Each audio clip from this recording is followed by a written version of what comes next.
14 weeks into the mining season, Kevin Beets has finally reached a major milestone, his first gold weigh-in. The road to this moment has been anything but smooth. Equipment breakdowns, unexpected operational delays, and setup challenges have slowed progress significantly. Despite the rough start, Kevin and his crew have pushed forward, determined to get their operation running efficiently. Finally, after months of effort, the time had come for the crew's first gold weigh-in. The moment was filled with anticipation as they placed their collected gold onto the scale. Kevin had set an ambitious goal for the season: 1,000 ounces of gold. To achieve that, he needed to produce at least 100 O per week. The weight on the scale slowly climbed ounce by ounce before settling at a final count of 33 O. While the haul was worth approximately $82,500 at current gold prices, it was far from the numbers Kevin had hoped for. Standing nearby, Tony observed the result with a critical eye. He knew from experience that a slow start could spell trouble later in the season. The number was only a small fraction of what Kevin needed, and it was clear that the operation would have to scale up significantly to reach their target. Kevin, despite his disappointment, understood that consistent operation was the key to improving their output. More gold would come only if they kept running, without further setbacks. As Tony left the weigh-in, Kevin took a moment to reflect. His mind raced with thoughts of what could have been done differently and how they could improve moving forward. The pressure to deliver weighed on him heavily, and though he was proud to have finally started producing gold, he knew there was still a long road ahead. The journey has been filled with setbacks that tested Kevin's patience and leadership. With each passing week, the pressure to succeed mounted. The Beets crew had invested a staggering $2 million into this operation. And for months, Kevin watched the bills pile up without any sign of profit. The weight of responsibility was heavy on his shoulders as he faced the reality of running his own mining site for the first time.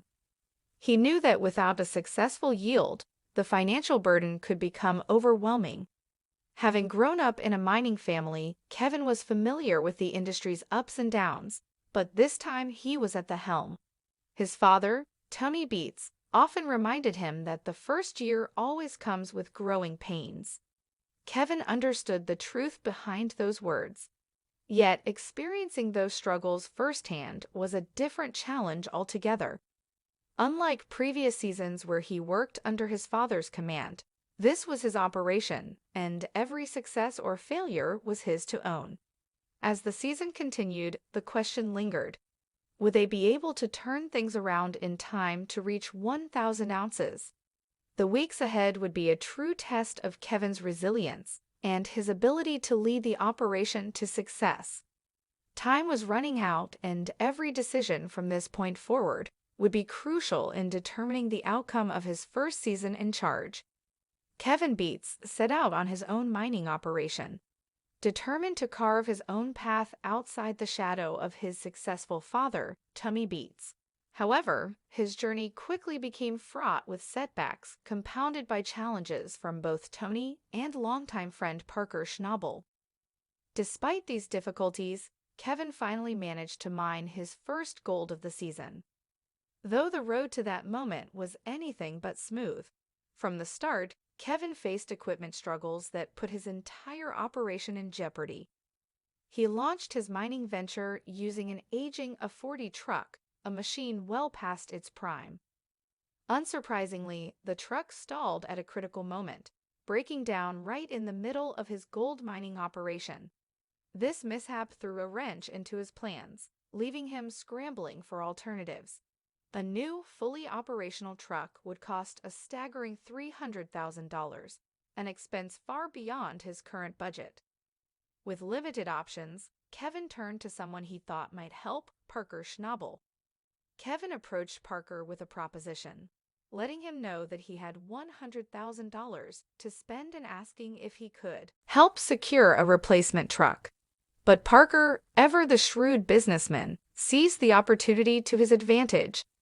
Instead of offering a newer or more reliable vehicle, Parker presented Kevin with another truck that was also 2 decades old, asking for $110,000, more than Kevin had available. Kevin, hoping to strike a better deal, attempted to negotiate, but Parker remained firm. Unlike Tony, Parker ran his business with an uncompromising stance. Even with friends, he made it clear that he wasn't going to haggle. If Kevin wanted the truck, he would have to pay the full amount. Reluctantly, Kevin agreed to the deal, securing the truck, but adding yet another financial burden to his operation. However, Parker did offer one concession. He allowed Kevin to defer payment until later in the season, but there was a catch. Parker made it clear that he would collect his money no matter what happened.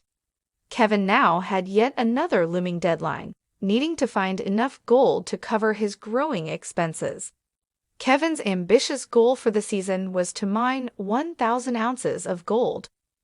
His plan was to strip 3 acres at the Lynx Cut, a promising section of land that held the potential for significant gold recovery.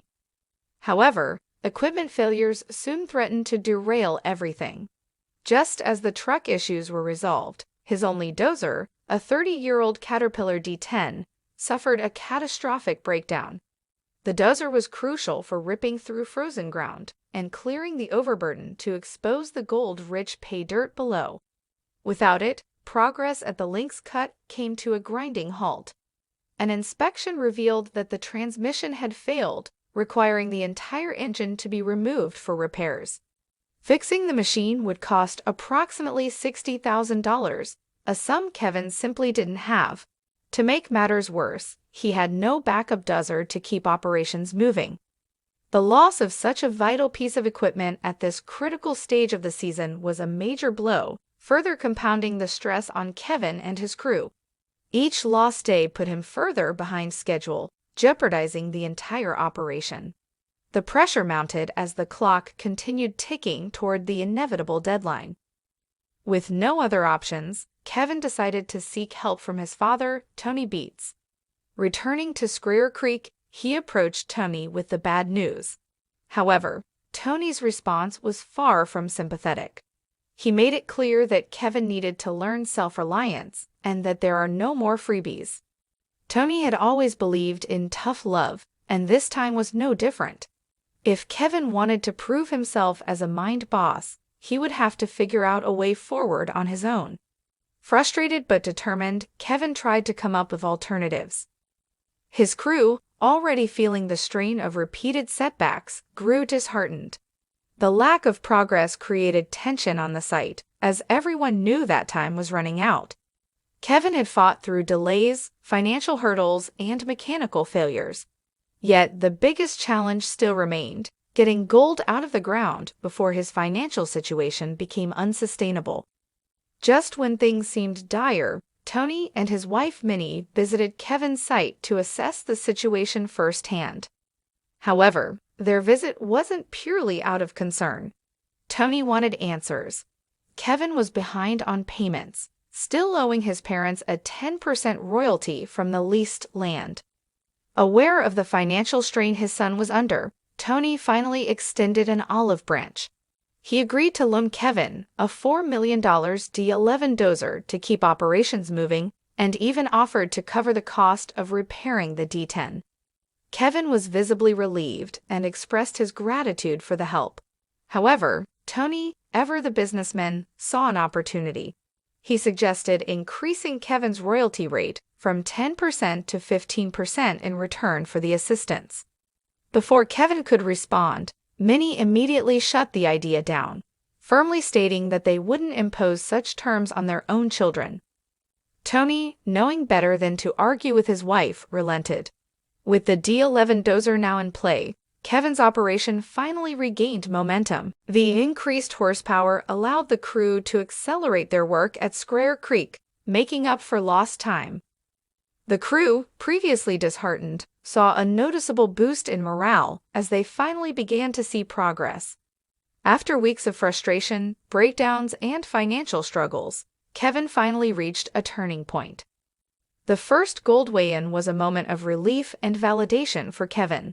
Although the season was far from over, Seeing tangible results reassured him that his hard work and perseverance had not been in vain.